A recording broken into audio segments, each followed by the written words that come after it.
Issue தான் madam.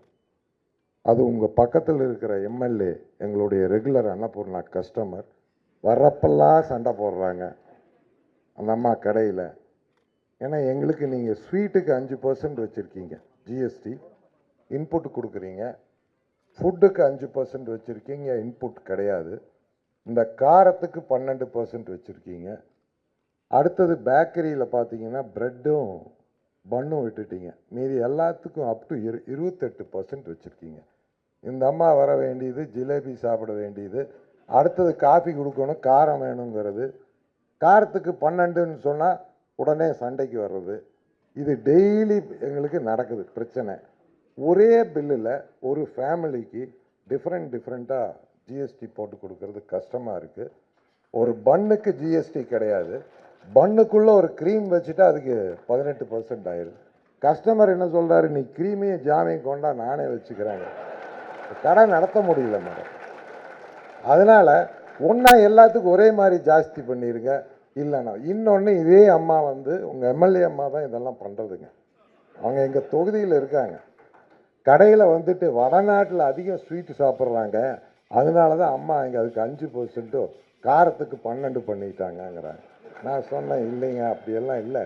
தமிழ்நாட்டில் sweet, காரம், காஃபி அப்படி தான் போகும். அதனால் தயவு செஞ்சு அதை கொஞ்சம் கன்சிடர் பண்ணுங்க மேடம்.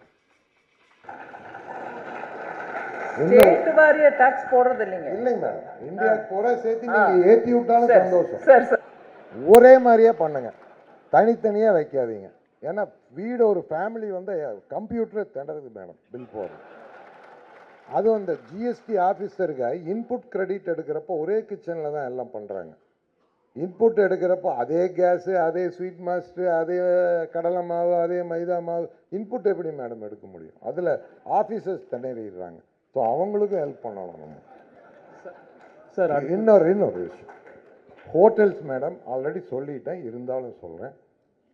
ஒரே ஒரு நாள் மேடம் 7500 ஹோட்டல் ரூமில் பில்லு போட்டுட்டோன்னா உடனே 5லேருந்து 18% ஆகிடுது மேடம் ரெஸ்டாரண்ட்டில்.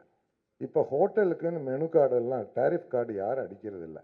மேக் மை ட்ரிப்பு தான் அதை நிர்ணயம் பண்ணுறாங்க ஹோட்டல் ரூமு. வருஷத்தில் பார்த்தீங்கன்னா ஏதோ ஒரு அன்னைக்கு சீசன் இருக்கும். திருச்செந்தூரில் சூரசம்மாரம் ஒரு ரூமில் 10 பேர் படுத்துக்கிறாங்க. ஸோ அப்போ வந்து ஒரு 7500 போடுறாங்க. இல்லை ஒரு ஹோட்டலில் எக்ஸ்ட்ரா பெட்டு போட்டால் 1000 போடுறாங்க. அதுக்குன்னு ஸ்டார் கேட்டகரி இருக்குது மேடம். அந்தந்த ஸ்டாருக்கு தகுந்த மாதிரி டேக்ஸ் இருக்கட்டும். ஒரே ஒரு நாள் 7500 போட்டதுக்கு வருஷம் பூராத்துக்கு 18% அந்த ரெஸ்டாரண்ட்டுக்கு போடுறாங்க. அது நியாயமான ஒரு விஷயம் இல்லை மேடம். டெஃபினட்டாக ஒரு மாலில் யாரோ ஹோட்டல் நடத்துகிறாங்க மேடம், அந்த மால்கார் கீழே வைக்கிற எல்லா ஃபுட் அவுட்லெட்டுக்கும் 18% ஜிஎஸ்டி வருது. ஏன்னா அவங்க ரெண்ட்டுக்கு எடுத்து யாரோ நடத்துகிறாங்க, ஹோட்டல் யார், அதை கொஞ்சம் நீங்கள் கன்சிடர் பண்ணுறீங்க madam. Thanks for listening madam.